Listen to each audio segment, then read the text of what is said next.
Why do our school textbooks try to portray that before the arrival of the British, India was underdeveloped, poor, uncivilized, uneducated, backward, etc.? It's understandable from Western books, but why do Indian books do this? Indian school textbooks. You see, in the Abrahamic world, the West, Western Europe, the West, entire Europe, etc., Europe, America, and all that. These are part of the Western world, and they are part of the Abrahamic world. And in the Abrahamic world, there is a before and after division. Where does this division happen? It's before Christianity and after Christianity. So let's say we're talking about England. England becomes Christian in the middle of the first millennium AD. In the second half of the first millennium AD, that's when England starts becoming Christian, and it's almost fully Christianized by 1000 AD. So they regard everything that existed before Christianity as paganism, which is barbaric. And the same attitude exists in all other European cultures. That whatever culture, religion, practices we had before Christianity was paganism, it was barbaric. It's associated with Satanism and all that. So, in the old Indo-European culture that we Indians are part of, and we probably are the progenitors of that, in the old Indo-European culture, women had the important role of healers. They were the guardians of the ancient herbal knowledge, which we call Ayurveda in India. And they played important roles as priestesses, as healers, as midwives, and whatnot. All those things. So the traditional knowledge of healing was the domain of women. Okay?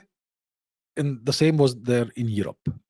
After Christianity became the dominant religion in Europe, Christianity sees the Abrahamic religions see women as inferior. But having this incredible knowledge made them very powerful in society. Women were highly regarded in Indo-European society, right? They were healers. They could save your life. So that gave them a position of power. So what the church did was they termed such women as witches, women who consort with the devil. They have this satanic knowledge and all that. So burned them as witches. So that's how the old culture was destroyed, stamped out. And in the 20th century, in today's world, all that is regarded as paganism. People who have such ancient knowledge were called witches. And everything that came before Christianity, that existed before Christianity, is regarded as barbaric. And the same applies to, I'm sure, Islam as well. I think in Islam they call the pre-Islamic era of Arabia is what, Jahiliya or something, which is like barbaric era or something. So the same was then applied to India through the academic system. So in the academic system, a similar thing was applied. So in India, under the British colonial education system, everything European, everything Western was praised.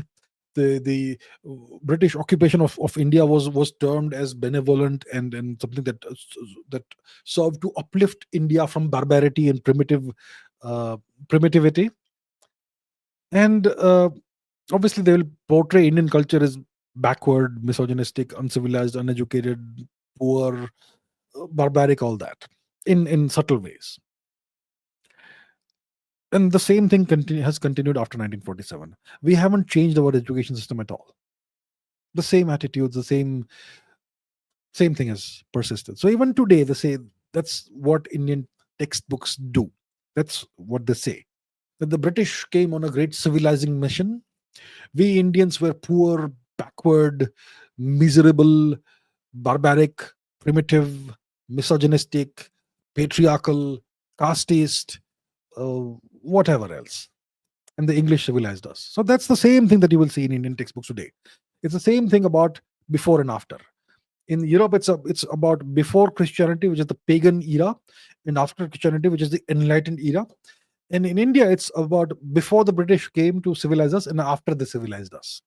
So we have to do self-flagellation. Take a whip and whip ourselves. that we were backward before the British came, and they civilized and uplifted us. So we have never decolonized. The process hasn't even started. We are not a post-colonial society. We are still deeply colonized, and our governments have done nothing to change that. So that's why we see what you are referring to, Rodrjit.